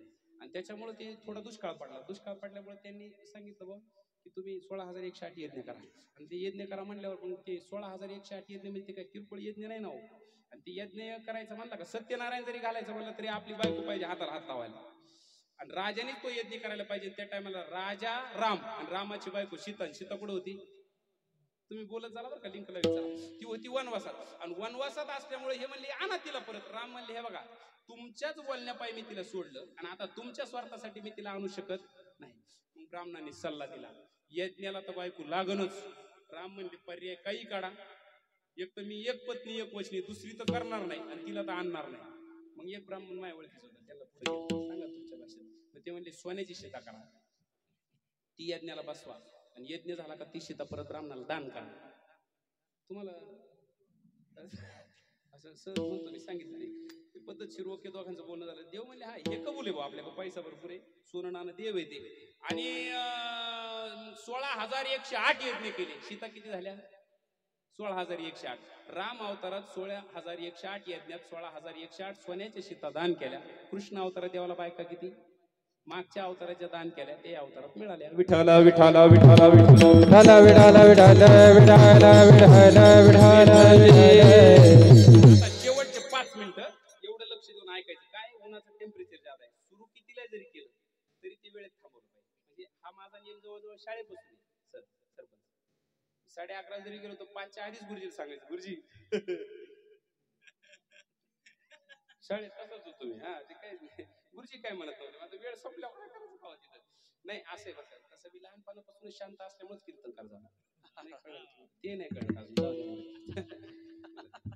म्हाताऱ्यांनी मला शेळ्या करून दिल्या मी एकाच दिवशी 6 मोडल्या परत नाही पाठवलं. तू जाऊच नको म्हणले तू मला वावरी काय लावशील. पाणी भरायला जर पाठवलं ना उन्हाळ्यात पाणी आटलं का मला पाण्याची ड्युटी. मी पाणी कसं भरायचं माहिती का अख्ख्या प्लॉटला एकच बारा करायचे सगळे बारे पडायचे शेवटच्या कोपऱ्यात जायचं तिथं उकरायचं शेवट वाप्याच्या वरम्याजवळ आणि त्याच्यात पाय घालून झोपायचं. पाणी आलं आणि पाय वाला झाला का मग उठायचं तो निमरान जळून जायचो. म्हाताऱ्याने जे रूम न घेतलं बाकीच ना काही मला. हा त्याच्यानंतर मग थेट आळंदीच मग नाही कुठं असं असाच माल तिकडं असतो तोच तयार होतो. काय म्हणते आम्हाला महाराज व्हायचे भाऊ त्याला एव्हा केव्हा नाही झालं त्याला असं ठोकून लागत कार्यक्रम वेळेत सोडायचा. आता एकच ध्यानात ठेवायचं कीर्तनातून झाला. आता रामाला भोगावं लागलं कृष्णाला भोगावं लागलं दशरथाला भोगावं लागलं देवाच्या आई वडिलाला भोगावं लागलं. म्हणजे भोग तो न घडे आणि तो काही चुकत नाही देवाधिकार. मग आता फक्त तुम्ही एक वाक्य वापरायचं आपलं कीर्तन संपलं. जय शिकरणी बास हे कीर्तनाचा सार आहे. दुसऱ्याच्या नावाने बोट मोडायचे नाही आपल्या कर्माचा हिशोब काढायचा प्रयत्न करायचा. जैशी करणी वैशी करणी. बाजरी पेरली बाजरी जुगावली गहू पेरला गहू जुगावला मका पेरला गांजा उगा आपलं हे नाही ना नाही म्हणजे मला तसं नव्हतं म्हणायचं. आमच्याकडे एक मका पेरीत होता तो गांजा पेरत होता ते पडलं बी उगवलं मध्ये ते पेरलं पोऱ्यालाच अटक झाली. ते जाऊ दे लई कुठं यागळा होतो पण असा नियम आहे जैश जे पेरलं तेच उगवतं दुसरं नाही. आपण जर का ऐका आपण आपल्या आई वडिलाशी नीट वागलो आपली पोरं आपल्याशी नीट वागणार. आपण आपल्या आई वडिलाशी उताटेल वागलो पोरं आश्रमात टाकणार. चुकलं मागाय थोडं ऐकायला जड आहे नाही. जैशी करणी वैशी भरणी आणि त्याच्यामुळे नीट असं आहे बरं का महाराज कोणतंही काम करताना मग लक्ष ठेवायचं कसं होईल बा आपण हे केल्यावर आज गोड लागल उद्या भोगावं लागल आणि भोगताना मग कुणी मध्यस्थी पडत आपलं कर्म आपल्यालाच भोगावं लागतं. मी एक ऑपरेशनला पेशंट नेलं 10 जण ऍडमिट करेपर्यंत संघ होती. खरी घटना बरं का. गाडीत बसायला 10 तिथं केस पेपर फाडायला 10 पैसे भरायला 10 पण कापाकापी सुरू झाल्यावर डॉक्टर आणि पेशंट दोघंच होत नाही. कळलं तुम्हाला असू द्या कळलं तुम्हाला नंतर जिरल्यावर असू द्या. मग त्याच्यामुळं कर्म असं अरे अजून सुद्धा 102 आणि 3 वर्षाची माणसं कान नाक दात घसा सगळं क्लिअर आहे. का क्लिअर आहे पूर्वार्धामध्ये ती माणसं चांगली वागली म्हातारपणापर्यंत ठणठणीत. ज्यांचं तोंड हातात नव्हतं आजार पडले काही खाल्लं पोट गेलं कामात नाही. कळलं का. ज्यांचे गाडीचं स्पीड हातात नव्हता अपघाताला तोंड द्यावं लागलं. मी बोलतो ते कठीण आहे सत्य कसं असतं लक्ष देऊन ऐका. म्हणून थिराईनं आपल्याला संपत्ती जादा कमावण्यापेक्षा दीर्घकाळ जगायचंय हे पण ध्यानात राहिलं पाहिजे. म्हणून आपल्या वाट्याला दिवस वाईट येऊ नये असं वाटत. आणि कर्म हे फिरून येत असतं. रामाधिकाला ते फिरून आलं भोगतो न घडे आणि जैशी करणी. पोरग बापा आश्रमात होता आणि शेवटचे दिवस आले. शेवटचे दिवस जवळ आले बापाला कळलं ते. शेवटचे दिवस आले त्यांनी पोराला फोन केला पोरग पुण्याला होते. बाबे म्हणले लवकर घरी आले. ते आश्रमात गेले. बापा आश्रमात होता वृद्धाश्रमात आणि ते असं काही ठिकाणी आहे. त्यांनी सांगितलं काय तात्या म्हणले काही नाही भाऊ माझी एक शेवटची अंतिम इच्छा पूर्ण कर. मी लई तर 2 दिवस नाही तर 3च दिवस झालं. काय म्हणतील म्हाताऱ्याला एवढं गॅरंटी कसं काय माहिती. त्या काळातल्या लोकांना माहित असायचं. कारण घराघरात गरुड पुराणाच्या पोथ्या चालायच्या कोणी गेल्या आणि त्या गरुड पुराणात तर्क दिलेले असायचे. ते तर्क असे असायचे छातीला खड्डा असतो लय पाणी वरतं 10 बादल्या तरी जर इथला खड्डा कोरडा राहिला तर समजायचं तिथून पुढे 12 महिन्यांनी मरणार. आणि जर का तुम्ही सकाळी सकाळी उठले ना आकाशाकडे पाहिलं जर का सप्तरंग नाही तरी सप्तरंग दिसले तर समजायचं 11 महिन्यांनी मरणार. आणि जर का ती शुक्राची चांदणी सगळ्यात मोठी असते बाकीच नाही दिसू द्या पण ती शुक्राची चांदणी दिसली पाहिजे. ती चांदणी जर दिसली नाही तर समजायचं तुम्ही 8 महिन्यांनी मरणार. दक्षिण दिशेने रेड्यावर बसून एखादा माणूस आपल्याकडे येतोय असं स्वप्न पडलं तर समजायचं तुम्ही 8 महिने 7 महिन्यांनी मरणार. जर का तुमच्याच पोराने तुम्हाला इतर टायमाला पाणी नाही उतरून दिलं पण स्वप्नात त्याला आंघोळ घातली समजायचं तुम्ही 6 महिन्यात मारला. कानात बोट घालायचे कानी घालून या बोटे नाद जो पाहावा न दिसता जाणावा 9 दिवस हा ज्ञानेश्वर महाराजांचा अभंग आहे. ज्ञानदेव म्हणे साधूचे लक्षण अंतकाळी आपण पाहावे की आपण सुद्धा त्याचे तर्क लावू शकतो. कानात बोट घालायचे चिंचिन असा आवाज येतो तो यायचा बंद झाला का तिथून पुढे 9 दिवस. कानातले बोट काढायचे ते बोट डोळ्यावर ठेवायचे बोट दाबून धरायचे बोट काढून घ्यायचे 1 मिनिटांनी गोल चक्र दिसतात ते चक्र जर दिसले नाही तर समजायचे राहिले 5 दिवस. तिथून पुढे काय करायचं माहिती का डोळ्याच्या भोया असे डोळ्याच्या भोया आपल्याला दिसतात या डोळ्याच्या भोया जर आपल्याला आपल्या डोळ्याने दिसल्या नाही तर समजायचे राहिले 3. आता पाहू नका येडेपण करू नका तुम्ही अटॅक येईन एखाद्याला नाव्याने कातर मारल्यावर मरण नाही का काही ऐका. आणि त्याच्या पुढचं सांगतो आता शेवटचा टप्पा ऐका. तिथं नाकाकडे पाहायचं असं दोन्ही डोळे टाकून असं पाहायचं नाकाचा शेंडा दिसला पाहिजे. तो नाकाचा शेंडा दिसला नाही की तो चितीने म्हणा रामकृष्ण जुनी लोक म्हणायचे नाकाचा शेंडा खाल्लाय उरका. बरोबर आहे का. तात्या बोलून घेतलं सांगितलं रम्या आपलं काही खरं नाही माझ्या 3 इच्छा पुऱ्या कर मरताना. त्याच्याकडे पैसा भरपूर होता फक्त म्हातारीचं त्या सुनबाईचं पटत नव्हतं म्हाताऱ्याचं.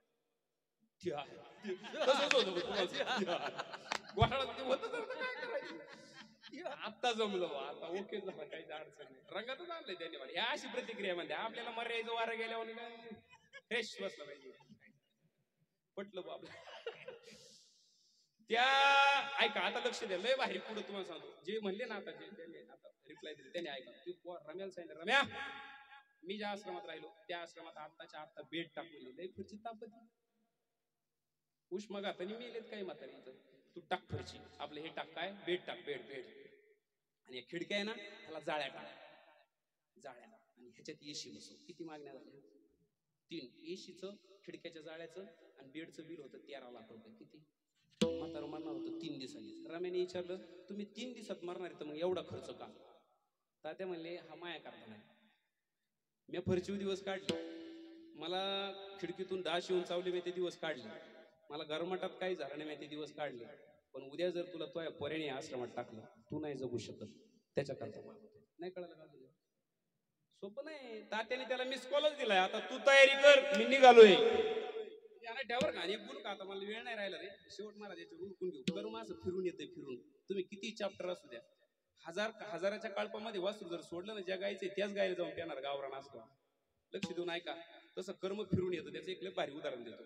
काय झालंय माझ्या मंडळीनं एका बाईला साडी दिली माझं गाव ढवळपुरी पाहुणी होती नाशिकची तुम्ही ऐकता ना हा पाहुणी कुठली होती नाशिकची. आता आपल्याकडे स्त्री आली की परंपरा आहे द्यायची माझ्या मंडळीनं कपाट उघडलं तिचे कॉलम ठरलेले 300 250 वाली 700 वाली 9 वाली. बरं आपण काय बोलायचं नाही आपल्याला त्याच्यातलं काय कळत. तिनं ती बरोबर 250 वाली काढली. मी तिला म्हणलं अरे मी महाराज माझी चौघाची जरा मागायची तुम्ही का बसा तुम्हाला माहित नाही ती कशी आहे.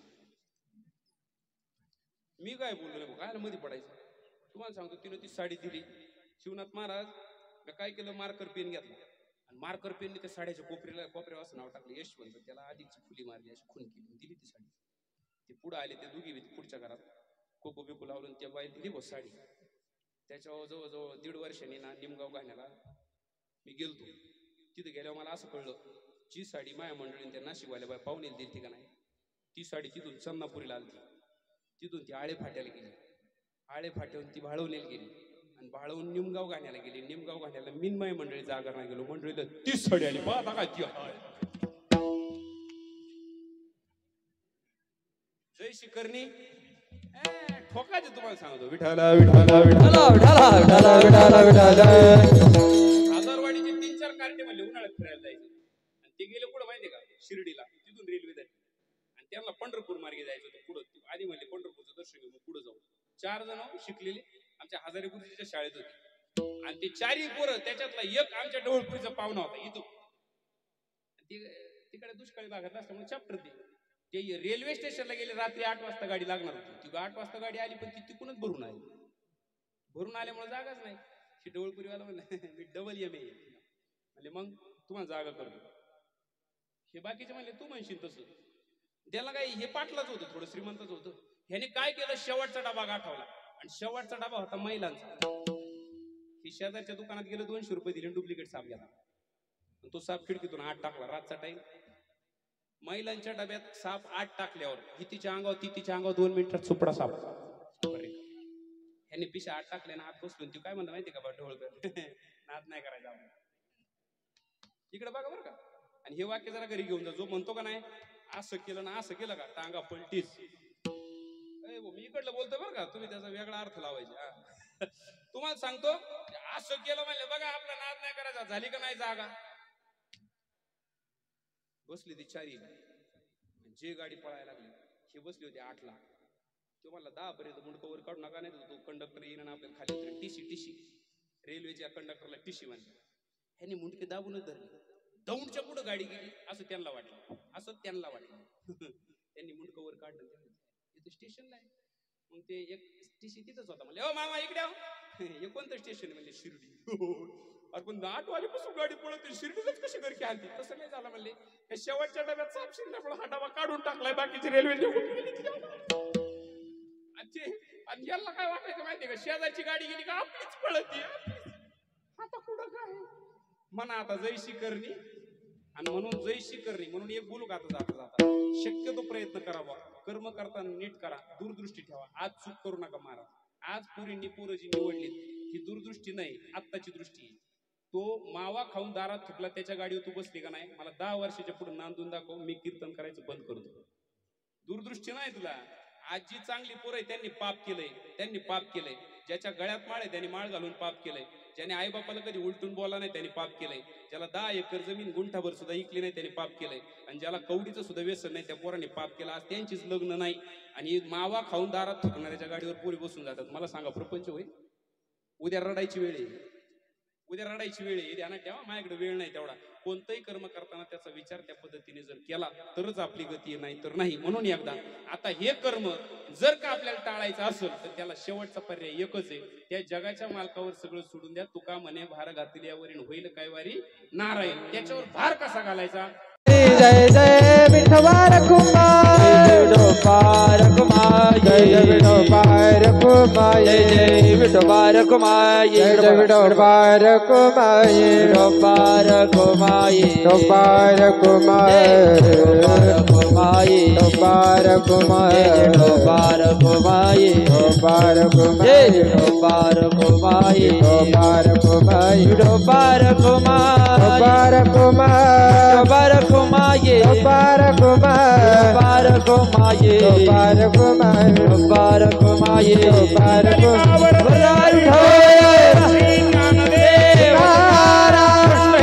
Bhagavan ki jai, Sarvara ki jai, Maharaj ki jai,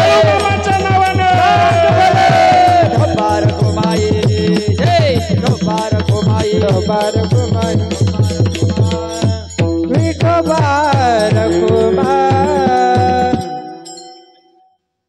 म्हणून आता ते बाबा हा अभंगच असा आहे. याच्यावर तुम्ही 8 दिवस सलग कार्यक्रम करू म्हणजे बोलू शकता. त्याच्यामध्ये अनेक उदाहरणं आहेत. भीष्माचार्य सुद्धा म्हणतात की माझ्याकडून एकच चूक झाली गड्या. मी न्याय देऊ शकलो नाही आणि म्हणून मला अधर्माच्या बाजूने लढत असताना शरपंजरी पडावं लागलं. सगळ्यांनी चुका मान्य केल्या. दशरथ राजा सुद्धा म्हणतायत काही ही मला वैरी नसून ती निमित्त बनली. काही मला वैरी नाही ती निमित्त बनली. दैव जात दुःखे भरता दोष ना कुणाचा पराधीन आहे जगती पुत्र मानवाचा. दोष ना कुणाचा माय काही ना दोषी नव्हे दोषितात. राज्य त्याग कानन यात्रा असे कर्म जात. खेळ चालला से माझ्या पूर्व संचिताचा पराधीन आहे जगती पुत्र मानवाचा. दोष ना कुणाचा. काय गोड लिहिले बरं का हे गीत रामायण. ह्याच्यामध्ये कोणाचा दोष नाही. आपलंच कर्म फिरून येतं त्या माणसाच्या बुद्धीत शिरतं आणि आपला बदला घेतं. म्हणून कर्म करताना चांगलं करावं. अनेकांना या कर्माच्या मार्गाने जर आपल्याला लवकर जावं लागलं तर पाठीमागच्यांना खूप दुःख होतं. जाता जाता माझं एक आव्हान आहे. श्रीमंत गरीब हा विषय तुमचा राहिला. तुम्ही ठरवा काय करायचं. परंतु त्या आपल्या घरातल्या मुलांचा विचार कधीतरी करा. रस्त्याने चालताना एकाची चूक असते एकाची नसते. परंतु ज्याची ज्याची चूक असेल किंवा नसेल, जो जातो त्याच्या कुटुंबाचा विचार करा. अरे त्याची मुलं अजून लहान असतात, बाबा बाबा म्हणून ते घरी वाट पाहत असतात. ती पत्नी सुद्धा म्हणत असते माझं सौभाग्य, माझ्या कपाळाचं कुंकू आहे, ते येईपर्यंत मी कशी जेवू. ती ताटावर तशीच असते. आई वडील तर ते आल्याशिवाय पाणी सुद्धा गिळायचा विचार करत नाही. जेव्हा एकुलता एक पोरगा असेल आणि तो घराच्या दिशेने जर आला नाही, फक्त कल्पना करावं, मला वाटतं किती भोगावं लागत असेल. नुसतं एका बाजूचं दुःख नाहीये, एका बाजूचं पत्नीला तितकंच मुलांना, जितकं मुलांना तितकंच आई वडिलांना, जास्त दुःख आई वडिलांना. हयातीमध्ये आपला पोरगा आपल्या डोळ्यात देखत जावं हे एकाही बापाला सहन होत नाही. गाडी घेतली होती, वडील नाही म्हणत होते, मला वाटायचं वडील माझे वैरी आहे. पण एक वेळ अशी आली की मी बंधनात अडकलो आणि वडील बाहेरून रडत होते, मी आतून रडत होतो. वडिलाचं एकच वाक्य होतं, मी तुझ्या श्रीमंतीच्या विरोधात नव्हतो, ही श्रीमंती तुझ्या जगण्याला उद्या जर अडचणीत आणलं आणि माझ्या देखत जर तुला काही झालं तर बाप आहे मी तुझा, या वयात तुझं मरण पाहणं मला शक्य नाही, म्हणून आज जोडीत होतो. आपण बाप नाही समजून घेत कधी. आपल्याला वाटतं आपला बाप विरोध का करतो, नको गाडी घेऊ, नको हे करू, नको ते करू, नको फॉर्म भरू, कशाला. पण बाप जर बोलत असेल तर त्याचं ऐकलं पाहिजे. बापाचं प्रेम वेगळं आहे, चला जाऊ द्या, मला त्याच्यावर फार जास्त. पत्नीलाही तितकंच आहे. अर्ध्यावरती पती जाणं सोपी गोष्ट नाहीये. तो एक पिक्चर आहे, तेवढ्या डोळ्यापुढे आठवतो. त्या पिक्चरचं नाव आहे चिमणी पाख. विनंती करते बायको, अहो ऐकाओ, ऐका, तुम्ही फक्त हे वाईट व्यसन सोडा, मी कष्ट करते गड्यासाठी. फक्त तुम्ही जरा ही कुसंगत आहे ना, मैत्री सोडून द्या. आपल्या प्रपंचाचं किती गोड लेकर आहे. ऐकलं नाही. आणि एक दिवस अशी आली की तिला चिंतेमुळे आजार झाला, त्याचं नाव कॅन्सर आहे, आणि त्याच्यामध्ये ती मरून गेली. मेल्यानंतर 1 महिना झाला, मग त्या फोटोकडे पाहून बायकोची किंमत कळाली, मग रडायला लागला. कळलं का? त्या दिवशी रडायला लागला. ते आपण कुठेही घटना घडली तेच गाणं टाकतो बघा. कशी काळाची चाहूल आली, बाग सुखाची करपून गेली, कस विपरीत झालंय सारण सोन्याचा संसार, राजा राणीचा दरबार. पुढचे वाक्य इतके गोड आहे. तुझ्या विना हा जन्म सुना, एकाकी पण येई ग, प्रेम देवता तू माझी, अपार शक्ती देई ग, जरी कोसळले आभाळ तरी करीन मी सांभाळ, जरी कोसळले आभाळ तरी करीन मी सांभाळ, घे पुन्हा नवा अवतार, सोन्याचा संसार, राजा राणीचा दरबार. चिमन पिलानो कुशीत या, करीन तुम्हावर माया, काळ जातल्या ममतेची, धरीन तुम्हावर छाया. काय शब्द आहे गोड. माहेरची साडी, चिमणी पाखरं, रडवणारी पिक्चर. म्हणून आधी नको जायला. बाप आहे, चला जाऊ द्या. एक उदाहरण सांगतो, थांबतो. लेकीला कळतं बाप काय असतो. ऊन खूप जास्त आहे, टेम्परेचर आहे, आता जास्त बोलण्यात काही मजा नाही, म्हणून बापाच्या बद्दल एक बाबा म्हणते बोला अजून, पण ही नवी पिढी तेवढं तुमच्या इतकं सहन करणारी नाही. विठाला विठाला विठाला विठाला विठाला विठाला विठाला विठाला 17 फाटका घालतो, पूर आहे नदीमध्ये, पण तरी डोक्यावरती पोरग घेतलं आणि मला वाटतं गोकुळात पोहोचला तो बाप. जन्म देणारी देवकी असू द्या, वसुदेवानं सुरक्षित ठिकाणी पोहोचवले, विसरता कामा नये. मला वाटतं वनवासात जाताना माता कौशल्या रडली असेल, पण त्या मुलासाठी राम राम म्हणत प्राण सोडणारा दशरथ राजा विसरता कामा नाही. 1 रुपया नसतो खिशामध्ये, 1 रुपया नाही, 1 रुपया नाही, तरी सुद्धा पुरील सांगतो तू फक्त हो म्हण आणि शेवटपर्यंत प्रपंच करायचा शब्द दे. तू काळजी करू नको, माझ्या आयुष्यात जे मिळालं नाही ते तुझ्या मंडपात जर उभं केलं नाही मला बाप म्हणू नको. 13-14 लाख रुपये जुन्या काळामध्ये एका पुरी करता कर्ज काढतो बाप आणि तिच्या लग्नाचा सगळा खर्च उचलतो. एकही गोष्ट अशी नाही त्याच्या घरात चमचा नसू द्या, पुरीच्या घरात 1000 चमचे पाठवणारा बाप आहे आणि 13 लाख कर्ज मरेपर्यंत फेडणारा बाप आहे आणि शर्टाच्या आतून फाटकी कपडे घालून आणि मुलीला चांगले कपडे देणारा. आपुली कुर्बानी वाळवणे, आपुली कुर्बानी वाळवणे, आपुली कुर्बानी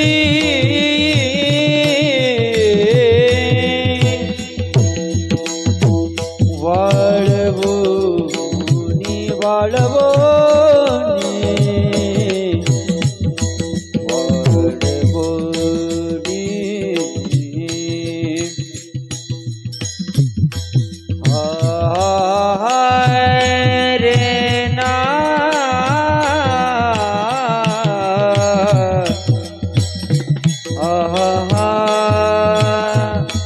रे राम एकाएकी केला वीराची चाचणी एकाएकी केला वीराची चाचणी एकाएकी केला वीराची चाचणी एकाएकी केला वीराची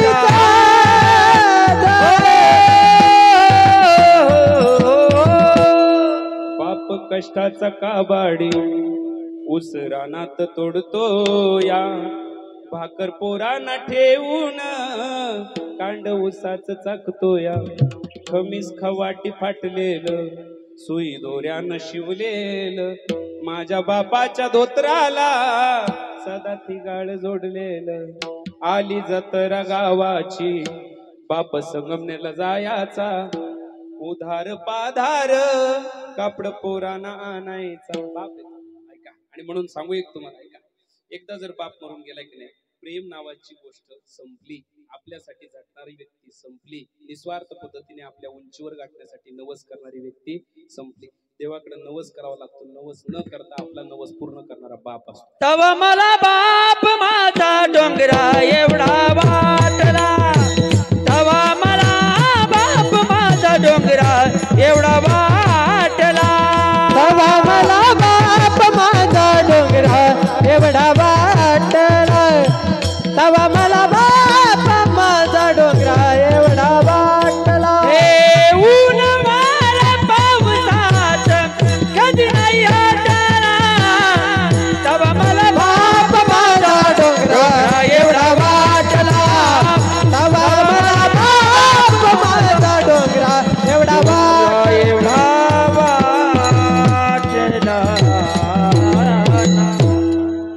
वाट लावायच्या दिवशी डोंगरा एवढा वाटला. 1 रुपया नसणाऱ्या बापाने केवढा मंडप टाकला, केवढी ते भांडी दिली. डोंगरा एवढा वाटला. बाप शब्द दिला पोरीनं, बाबा मरून जाईल पण तुमच्या इज्जतीला धक्का लागू देणार नाही. मी लेक आहे तुमची. कारण त्या दिवशी कळलं अख्ख्या आयुष्याची जुगार माझा बाप खेळला. आणि आज फिरता नानांना काय तुम्ही तात्या नाना म्हणत असतील, त्यांनी तर 4 पोरींचं कन्यादान केलं. व एवढं मोठं काळीज असेल. अरे कन्यादान करणं म्हणजे सोपी गोष्ट नाहीये. मला असं वाटतं की खरंच अवघड आहे. हो त्या काळातलं कन्यादान करणं अवघड आहे. आणि आता आपण त्या कन्यादानाच्या भीतीपायी पुरी होऊ देत नाही. आणि यांनी 4ही पुरी देवानी जेवढ्या दिल्या तेवढ्यांचं भलं केलं. किती मोठा डोंगरा एवढाच आहे ना तो बाप. डोंगरा एवढा आहे. म्हणून आपली कुवत नाही त्या जुन्या पिढीची बरोबरी करायची. ओल्ड इज गोल्ड असे असणारे या कुटुंबाचे पिता फिरता काका हे या कुटुंबातून निघून गेले. 4 मुली आहेत. भाऊ आहे नाही असं नाही, पण बाप तो बाप असतो. मी काही बाप खजीलदिल झालेले पाहिले बरं का. सगळं असून बोलतो जरा पटकन ऐका. जर का आता बाप मागं राहिला आणि बायको देवाघरी गेली आणि त्याच्या आधी आई मरून गेली, त्याच्या आधी पोरग लग्न करून गेली, तुम्ही फक्त त्या बापाला एकदा अर्धाच तास भेटा. ज्याची आज पोरगी पण नाही, ज्याची आज बायको पण नाही, ज्याची आज बहीण पण नाही आणि ज्याची आज आधाराची बायको पण मरून गेली, तो बाप खजीलदिल झाला. आज तो पारतंत्र्यात एकटा बसतो. आता त्याच्या मित्र परिवाराला माझ्या हात जोडून विनंती, तो बाप किंवा ती स्त्री आपल्या हक्काच्या माणसाशिवाय एकटी पडली असेल तर तुम्ही आजूबाजूच्या माणसांनी मैत्रीपूर्ण वातावरण ठेवलं पाहिजे. आणि त्यांना शक्य तेवढं असा प्रयत्न करा की त्यांना त्यांच्या माणसाचं ध्यान येता कामा. सगळ्या सुना असतील, मुली असतील. आता पाठीमागं मावशी आहेत. मावशींचं माहेर सुद्धा दिग्रज आहे की नाही. मला वाटतं त्यांनी सुद्धा कोळेकर आडनाव आहे त्यांचं, आहे की नाही.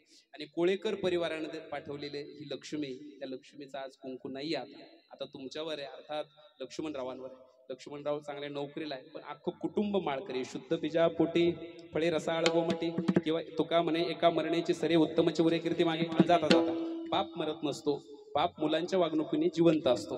असं उदाहरण आहे बरं का. भूमीचे मार्दव सांगे कोंबाची लवलव, नाना आचार गौरव सुकुलिनाचे. त्याचे वागणूक, त्याचं बोलणं, त्याचं एवढा खटाटोप. किती फोन केले मला तारखेसाठी. महाराज नाही करायचं म्हणलं, आपण ऊन लय असं टाळकरी भेटते का. तुम्ही काय करायचं महाराज, मी सगळं करतो. कैक लोक आहे पैशाला गाठणी मारणारे. आई वडिला करता इतक्या मोकळ्या मनाने हा सगळा उत्सव करायची इच्छा ठेवणारा पोरगा. मी या परिसरात एक तर पहिल्यांदाच आलो आणि मला पहिलाच माणूस असा भेटला जो दिल खुलास होता बापासाठी. म्हणून लक्ष्मणरावाला धन्यवाद. त्यांच्या सर्व असणारे सदस्य जे आहेत बघा, याच्यामध्ये मग बरीच नावं आहेत. आता तेवढी घेतो मी. लक्ष्मण पेरतासूळ मुलगा आहे बघा. गंगा भागीरथी गंगूबाई पेरतासूळ ह्या पत्नी आहे. त्याचबरोबर म्हाळू सूळ भाऊ आहे. मनीषा खेमनर मुलगी आहे. आनंदा सूळ भाऊ आहे. शैला धुळगण मुलगी आहे. शिवलाल सूळ भाऊ आहे. सुनीता हजारे मुलगी आहे, साहेबराव सूळ भाऊ आहे, अनिता वावरे मुलगी आहे, लहानू सूळ भाऊ आहे, इंदुबाई कोळेकर बहीण आहे, नामदेव सूळ भाऊ आहे आणि सोनाबाई हजारे बहीण आहे, किसन सूळ भाऊ आहे.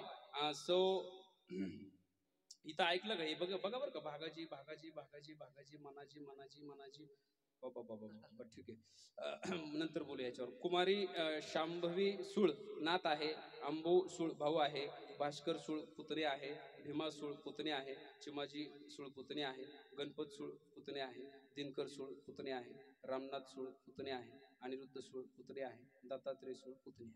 आणि मी बाबा बाबा कमून केलं सांगतो, काय पोरं होते बघा. अरे 8-8 आणि 12-12 ते एवढे पोरं, काय काळ असेल तो. काय चड्डी नसू द्या शर्ट नसू द्या, एकाला चड्डी एकाला शर्ट, तरी 12-12 पोरं सांभाळे हो. पण थोडा काळ निराळा होता बरं का, जरी पोरं 12 होते पण ते 12चे नव्हते. 12चे म्हणजे मला काय म्हणायचं बा, 3चे 4चे असे झालेले होते, ते 12ला नव्हते झालेले, असं त्याचा अर्थ काढायचा होता. ऐका, नंतर ते काळ बदलला, ते 12 2 वर आला, हम दो हमारे 5. मी म्हणलं 5 का म्हण, 4 खांदी करीन, 5वा आपली टोळी असू द्या. नंतर 2 वर आला, हम 2 हमारे 2, बापारी एक आयले एक. हे संगमनेरला आणि ते देवदाय ठरलं, एक याच्याकडे आणि एक त्याच्याकडे, मागून असं वार गेलं, एक बच्चान सबसे आचे ते बी जुंगळ. वाळूट आल्यावर जर बाबळी नाही धरलं, ते गेलं तिकडे खालती कोलाराला. जाऊ द्या मोरते, चला. चांगला काळ होता त्यांचा, म्हणून फिरता नानांनी जरी देवाज्ञा घेतली असेल तरी त्यांचं रक्त लक्ष्मण दादामध्ये जिवंत आहे, त्या मुलींमध्ये जिवंत आहे. त्यांच्या रूपाने त्यांचं दर्शन त्यांच्या वागणुकीतून आपल्याला सदैव घडत राहील. परत एकदा त्यांच्यासाठी एकदा संत भजन करू. ज्ञानेश्वर माऊली ज्ञानराज माऊली, माऊली ज्ञानेश्वर माऊली ज्ञानराज माऊली, माऊली ज्ञानेश्वर माऊली ज्ञानराज माऊली, माऊली ज्ञानेश्वर माऊली ज्ञानराज माऊली तुकाराम.